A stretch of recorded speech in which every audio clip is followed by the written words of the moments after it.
A paz de nosso Senhor Jesus Cristo esteja em vossos corações. Mais uma vez estamos aqui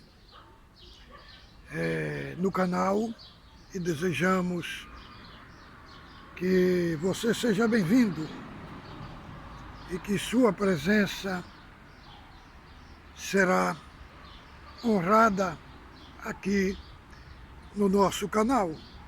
Nosso compromisso, irmãos, é um compromisso genuíno com as Escrituras Sagradas, com a infalível Palavra de Deus. Passando no nosso canal, não esqueça de se inscrever e ativar as notificações. Você receberá nossos vídeos de primeira mão.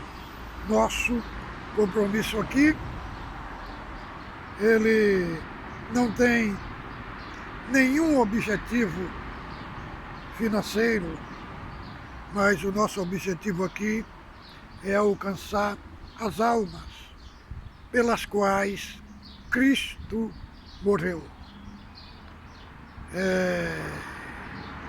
Ao passar do canal também, dê o seu like, faça seus comentários, para nós nos interagirmos uns com os outros, porque somos uma comunidade cristã. Irmão, o tema de hoje é um tema que foi enviado para os irmãos sobre o culto de ontem, né, e algumas expressões que considero que foi fora da realidade. O irmão leu a palavra 3 de Zacarias, né, eu não vou comentar sobre os aspectos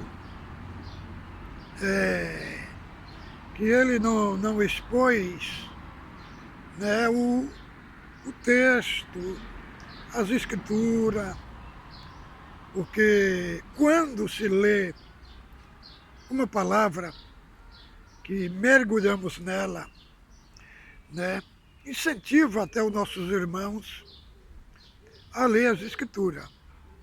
Inclusive eu vou abordar sobre o tema que o irmão falou, que a Bíblia é um livro espiritual, né? É um livro espiritual e que a palavra não tem gramática. Irmão, pelo amor de Deus, isso, irmão, é um absurdo. Por quê, irmão? A Bíblia, os irmãos entender, as Escrituras Sagradas. Depois eu vou fazer um vídeo explicando como que a Escritura Sagrada foi traduzida, foi escrita. A Escritura Sagrada, irmão, é um livro que tem mais de 4.000 anos de história. Temos os abismos cultural, temos a parte linguística, a parte cultural, a parte contextual. Então, irmãos, nós lendo a palavra, as escrituras, não é dizer que nós não entendemos. Entendemos. Sim, irmãos, mas é um entendimento, muitas vezes, superficial. Por quê? Porque a Escritura Sagrada, para nós entendermos elas, tem 3 aspectos. É o aspecto histórico, linguístico e o teológico da palavra de Deus. A Bíblia, ela não é um livro igual a revista Veja ou a revista Caras, né? Que é fabricado dentro de 24 horas. Nós lemos de uma sentada ali. A Bíblia não, irmão. A Bíblia, ela não foi escrita propriamente primeiro na nossa língua. Ela foi escrita em hebraico, aramaico e grego. Então, nós encontramos aqui uma narrativa histórica. Então, nós vamos ler a Bíblia, nós vamos ver falar de um povo que nós não tivemos contato com ele. Então tem o abismo cultural, o significado das palavras, a cultura, os contextos foram totalmente diferentes do nosso. Então, só para os irmãos terem uma ideia, do capítulo 1 de Gênesis, capítulo 14, ali nós temos mais de 2000 anos de história. Veja, do capítulo 1 ao 14. Do 14, do verso 32 até o 50, né? Nós temos menos tempo do que do capítulo 1 ao capítulo 14. Por quê? Porque a Bíblia, ela se concentra mais em especificar, em detalhar, quando se trata do aspecto da salvação, do aspecto messiânico, redentivo, que se fala de Deus e o seu povo. Então, irmão, a Bíblia, ela é um livro que tem a palavra inspirada por Deus. Só que tem uma coisa, irmão. A Bíblia, ela não é só um livro espiritual. Ela não se trata só de coisa espiritual. Por quê? Nela, nós encontramos os feitos de impiedade dos homens. Nós encontramos crime, nós encontramos estupro, sendo relatado nas culturas. Nós encontramos o diabo falando. Então, irmão, como é que nós vamos falar que a Bíblia, ela tem só o aspecto espiritual? Isso é uma incoerência muito grande, irmãos. Agora, nós encontramos o diabo falando. Será que a palavra do diabo é a palavra de Deus? Não. Mas os registros que Deus fez do que o diabo falou é a palavra de Deus. Então, irmãos, a Bíblia, ela tem uma gramática. Vejamos bem, tem muito assunto dentro da Escritura que nós não entendemos pela revelação. Nós entendemos pela linguística. Por quê? Porque na Bíblia nós encontramos junção adversativa. Vou só ler um texto para os irmãos aqui, para os irmãos entenderem.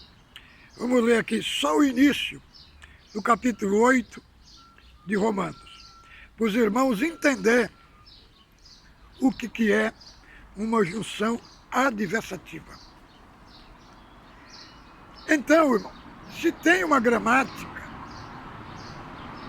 ela não destitui a inspiração da palavra de Deus. Porque como que um livro,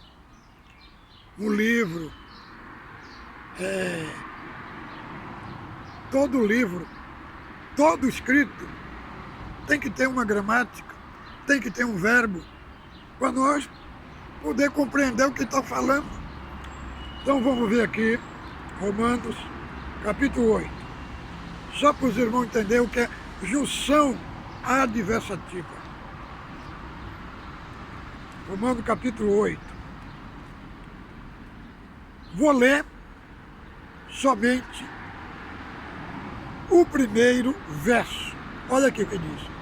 Portanto, agora, nenhuma condenação há para os que estão em Cristo Jesus, que não andam segundo a carne, mas segundo o Espírito.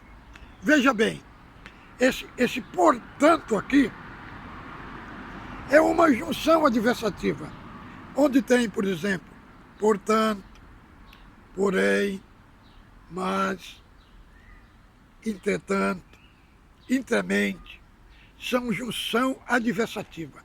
O que é uma junção adversativa? Irmão, uma junção adversativa é uma expressão que está falando de um texto que constatando um texto que vem antes, para explicarmos o texto que nós estamos lendo. Agora vamos ver aqui onde que está essa junção adversativa. Portanto, vejamos bem que o início, esse portanto aqui, não é o início do capítulo 8. Não é o início do capítulo. O que está constatando, por que tem um portanto aqui? É uma junção adversativa de um assunto que vem antes desse portanto. Então, olha aqui. Quando nós vamos ler o capítulo 7, nós vamos ver o apóstolo Paulo falando sobre o homem morto do pecado. E sobre a luta da carne com o espírito. E aí ele vai falar, ele vai ilustrar um casamento. Aqui.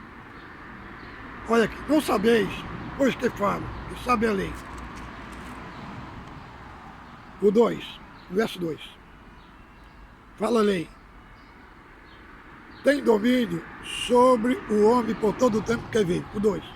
Porque a mulher que está sujeita ao marido, enquanto ele vive, está ligada pela lei. Mas morto o marido, será livre da lei do marido. Então, irmão,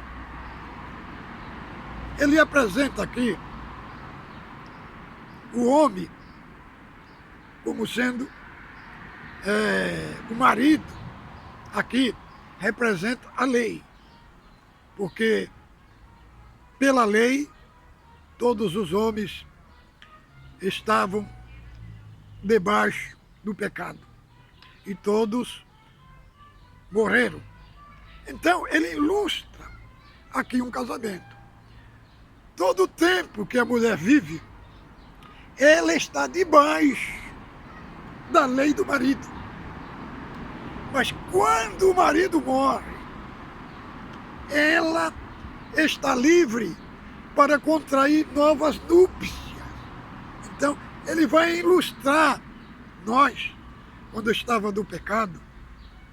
Então, nós tínhamos um marido, que era a lei. Nós estávamos debaixo dela. Para nós se livrar dela, é igual o casamento. A mulher só tem liberdade para casar com outro, igual ele está falando aqui, quando o marido morre. Assim aconteceu com nós, né? Quando estávamos no pecado, quando morremos para o mundo, quer dizer, se desligamos do marido que tínhamos, que era pecado, né? Se desligamos dele, porque morremos para o pecado, e ressurgimos para contrair uma novas núpcias com Cristo. Agora temos um noivo, né? Aí Paulo está constatando isto, esta junção adversativa. Então, aí mostra a nossa velha vida do pecado, e quando nós saímos do pecado, que contraímos uma nova núpcia com Cristo, aí ele vai falar assim: portanto, agora nenhuma condenação há para os que estão em Cristo Jesus, que não andam segundo a carne, mas segundo o Espírito.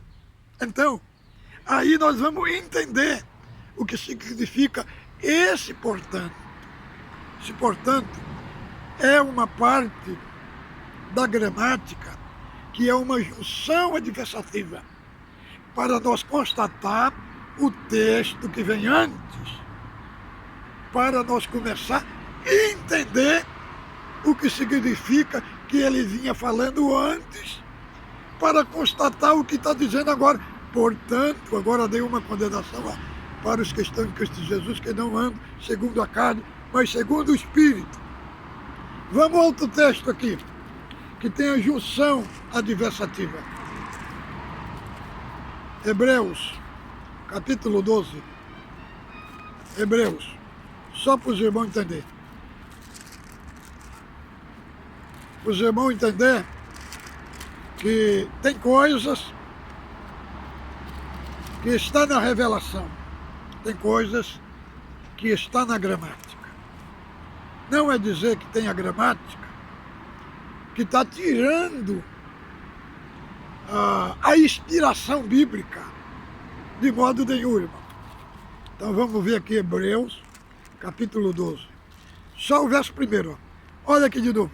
Portanto, nós também, os que estamos rodeando de uma tão grande nuvem de testemunha, deixemos todo o embaraço e o pecado que tão de perto nos arrodeia e corramos para a carreira que está proposta, olhando para Jesus, autor e consumador da fé, pelo gozo que estava proposto, suportou a cruz, desprezando a afronta, sentou-se à destra do trono de Deus. Aqui tem outro portanto. Aqui não começa no capítulo 12. Não, irmão, não começa no 12.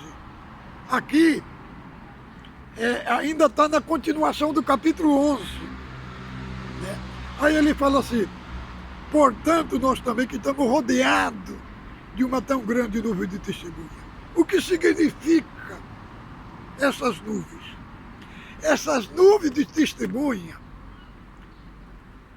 que está inserido aqui nesse portanto, está se referindo que tem uma explicação desse portanto no texto anterior. Aí temos que ler o texto anterior, que é 11 de Hebreus, que fala dos heróis da fé, né? Fala dos heróis da fé, dos feitos extraordinários. Capítulo 11 se trata da galeria dos heróis da fé, fala daqueles que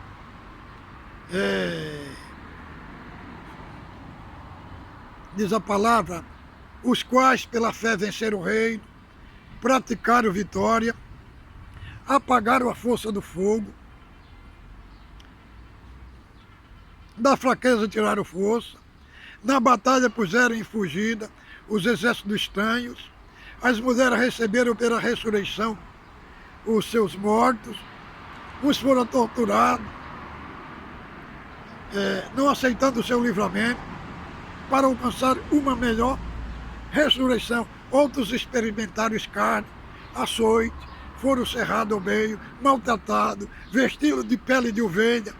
Então, irmão, o portanto está expressando o texto de 11 de Hebreu.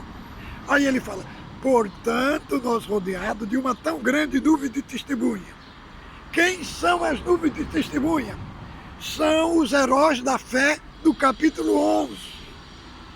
Querendo dizer aqui, para que enfatizar a perseverança dos cristãos que estavam sofrendo no primeiro século por causa da palavra, por causa do evangelho. Então, quando ele fala, portanto, ele está se remetendo a um texto interior, que aí quando nós lemos o 11 de Hebreus, nós vamos entender que a nuvem de testemunha são os testemunhos dos heróis da fé. Então, querendo dizer, vocês têm uma nuvem de testemunha. Vocês têm exemplos, motivo para perseverar. Porque os heróis deixaram um legado para vocês, um exemplo de fé para vocês. Então fala, portanto, nós também estamos rodeados, então, quer dizer, estamos no meio da guerra sofrendo, mas nós temos uma nuvem de testemunha. Nós temos homens que morreram por causa do evangelho, os heróis da fé que morreram. Então, o testemunho deles são um legado para nós, um motivo para nós perseverar. Então, nós só entendemos esse portanto por causa da linguística, por causa da junção adversativa que está no texto.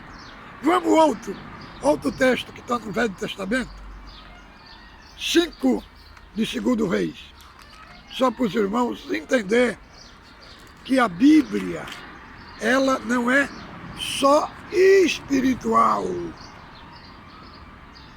ela tem a gramática, e a gramática, ela não atrapalha a inspiração da palavra.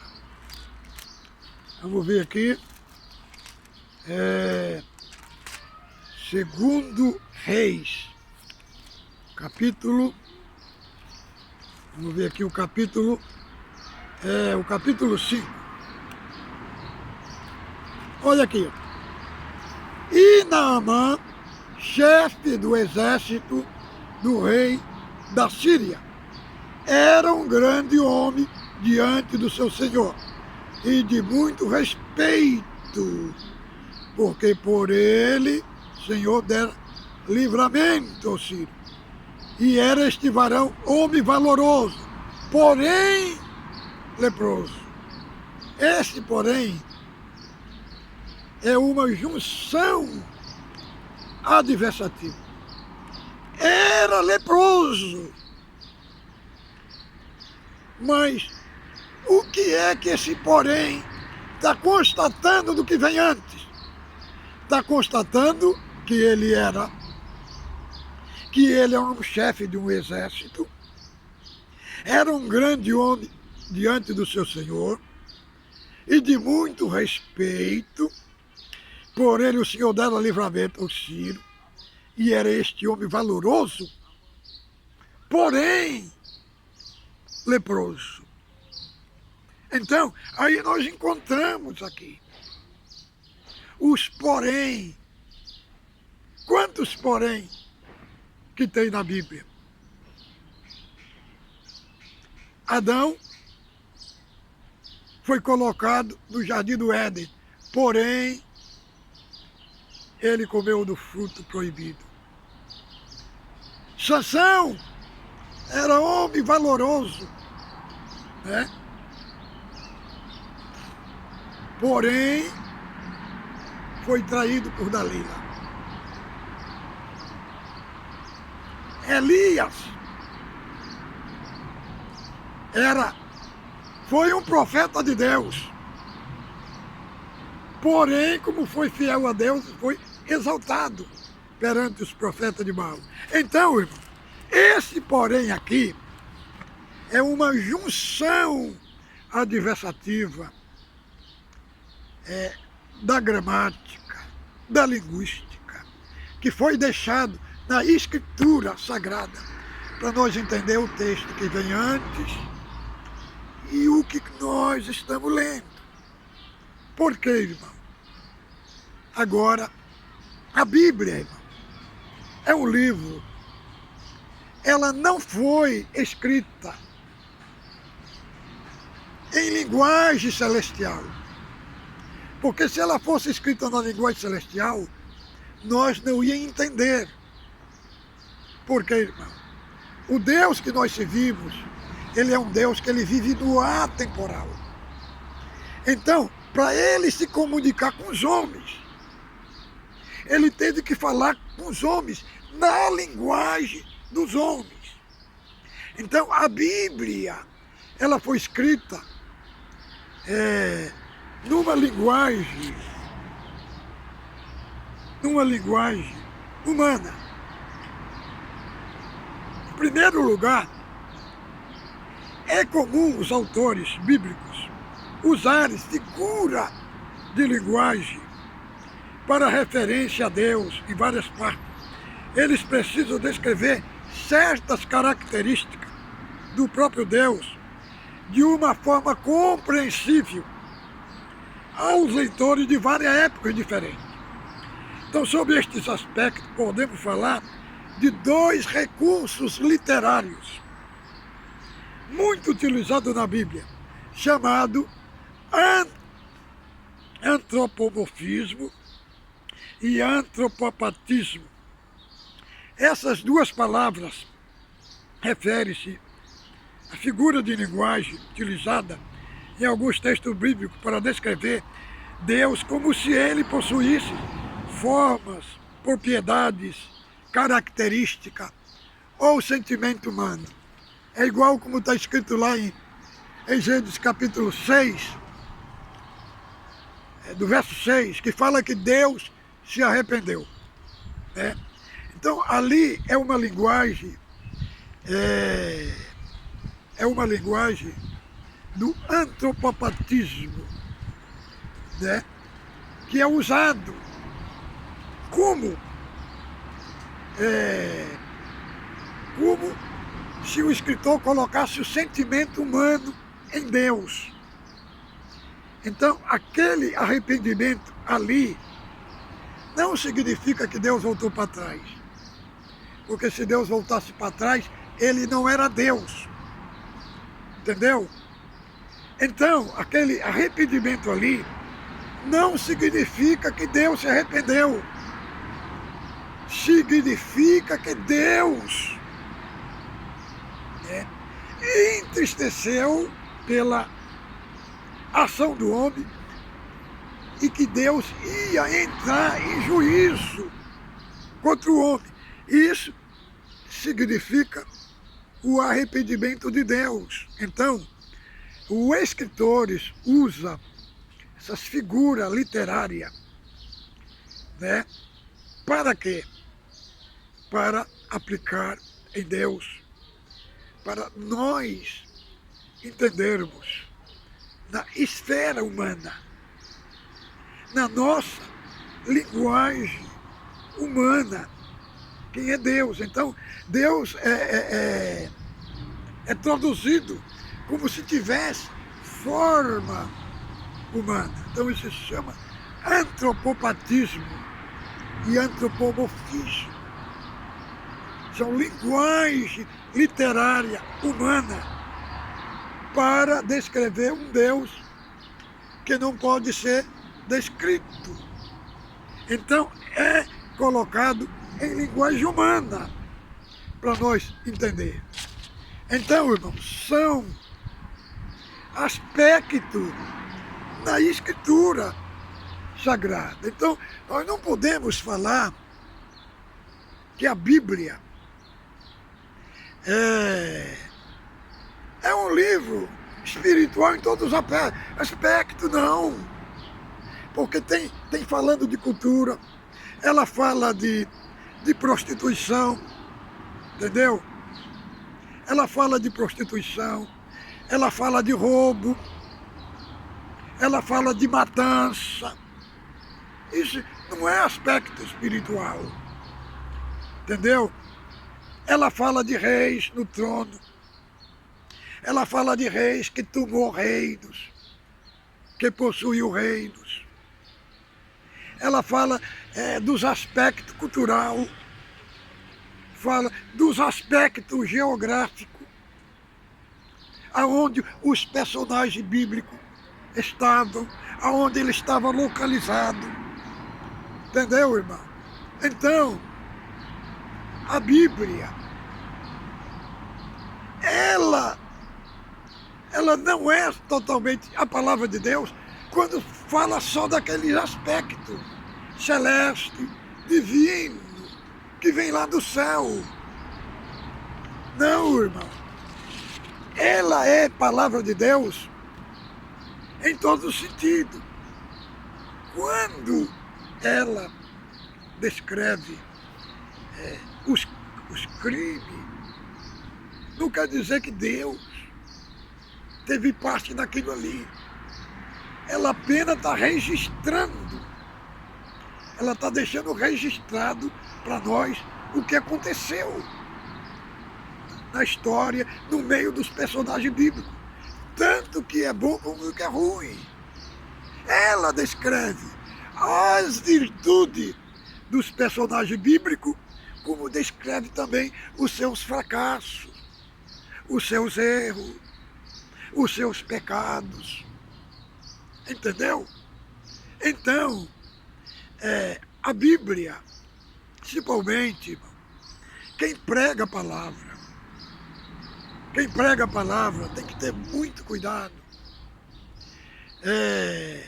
de não, irmão, contradizer a própria Bíblia, a própria Escritura Sagrada. A gente via no tempo do irmão Vitório, irmão Luiz Sanches, irmão Elias de Camilles, sabe? Tempo do irmão Miguel, irmão. Não se via as contradições e pregações de palavra que vemos nos cultos hoje. Não se via. Eles tinham cuidado de pregar uma palavra dentro do fundamento que lia. Muitas vezes vi mandar irmão retratar e pedir perdão pelas coisas que falava errado na pregação da palavra e que muitas vezes contradizia a própria Bíblia. Mas isso, no tempo de hoje, já não veio, irmão. Hoje nós vemos irmão do ministério da cabeça branca lendo uma palavra e não explicando o que lê, contradizendo, como vemos estes dias aí nos cultos, né, o irmão pregando que Cristo ressuscitou, mas Cristo não entrou no céu. Só vai entrar no céu que Cristo não entrou no reino. Só vai entrar no reino quando a igreja entrar. Uma incoerência muito grande, irmão. O reino, onde que Cristo está? A palavra fala que ele está sentado à destra de Deus no céu. Então, irmãos, não se via esse tipo de pregação da boca dos irmãos primitivos. Entendeu? Sempre eles tinham cuidado de pregar dentro daquilo que leu. Então, irmãos, me enviou este acontecimento do culto de ontem, né? Vão falando que a palavra de Deus não tem gramática. E a Bíblia, ela é um livro, no sentido espiritual, não tem um livro igual à Bíblia. Mas, no outro sentido, ela é um livro igual a outros livros. Por quê, irmão? Porque ela tem relatos históricos. Ela tem uma parte histórica. Ela tem uma parte da linguística. Inclusive, tem muito texto bíblico, que sem a linguística fica difícil de entender. Como, por exemplo, quando se fala que os ímpios vão ser lançados do inferno, né? E vai ter um fogo que nunca se apaga, vão queimar eternamente. Ali, nós encontramos na linguagem grega o verbo kolassi, aiônio, né? O verbo aiônio, que é um adjetivo que enfatiza um tempo interminável. Tanto esse adjetivo está para os perdidos, como para a vida eterna. Então, irmão, esses aspectos linguístico, histórico, eles não atrapalham, irmão, não atrapalham a inspiração das Escrituras Sagradas.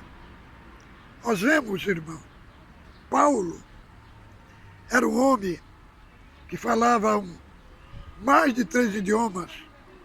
Falava o hebraico, falava o grego, falava o aramaico. E quando ele ia falar diante dos reis, quando ele ia falar diante dos reis, na Grécia, eles falavam na linguagem que ele tinha aprendido dos pés do rabino. Não era porque ele falava o idioma que ele tinha aprendido dos homens, que o que ele falava, o que ele expunha, não era a palavra de Deus. Irmão, vejamos bem, olha, Paulo escreveu 13 epístolas. Os outros têm pouca epístola. Por quê, irmão? Porque o conhecimento que Deus deu para Paulo, conhecimento literal das coisas, a comunicação que Deus deu para ele, que foi o instrumento das línguas e do contexto histórico, tanto o rei Agripa falou diante dele, falou: Paulo, as tuas muitas letras te fazem delirar. Querendo dizer, a erudição que ele tinha. Então, irmão, e ele não foi colocado na Bíblia como um homem que o que ele pregava não era inspirado por Deus, pela sabedoria humana que ele tinha. Então, o Senhor usou a sabedoria humana que ele tinha para quê? Para entrar nos corações das províncias, dos impérios. Então, irmão, a linguística, a parte histórica, então está tudo inserido na Escritura Sagrada. Então, o próprio Paulo falou, em parte profetizamos e em parte conhecemos. Querendo dizer, tinha parte que ele falava pela revelação, tinha parte que era pelo conhecimento. E esse conhecimento que ele tinha, que foi colocado na Escritura, não foi colocado como sabedoria humana. Não, irmão, foi colocado tudo englobado na inspiração da palavra de Deus. Então, irmãos, o que eu quero falar para os irmãos é o seguinte: a Bíblia, ela tem a sua parte espiritual, mas ela tem a sua parte que fala de assuntos do contexto pagão, do contexto histórico, dos contextos da vida dos personagens bíblicos. Então, irmão, isso não tira a inspiração. Nós temos que entender o que é a palavra de Deus em seus vários contextos da Bíblia. Nós, para formar uma doutrina, irmão, não podemos formar uma base só num versículo que nós lemos. Tem que ver toda a Bíblia. Entendeu? Porque a Bíblia, ela forma uma unidade. Ela se harmoniza. Mas para ela se harmonizar, nós temos que mergulhar nos textos e nos contextos. Agora, irmão, a palavra de Deus, ela só é a palavra de Deus inspirada quando nós mergulhamos no texto bíblico e extraímos dali a preciosidade. Agora, se nós lemos uma palavra e prega outra palavra que confronta com aquele texto, então não é a palavra de Deus. É a palavra do ancião. Lá, irmão. É a palavra do ancião. A palavra de Deus, ela tem que ter junção com a Escritura Sagrada. Porque senão, irmão, senão nós vamos colocar as nossas palavras acima da inspiração das Escrituras Sagradas que Deus nos deixou para nós. Então, a Bíblia, para nós entender ela, entendeu? Tem a parte linguística, a parte histórica e a parte teológica. Agora, não é dizer que nós lemos ela assim, que nós não vamos entender o básico. Claro que vamos entender. Esse aspecto que eu estou falando aqui. Para entender com profundidade, sabe? As Escrituras Sagradas. Então, é necessário, irmão, esta esfera que eu estou apresentando aqui.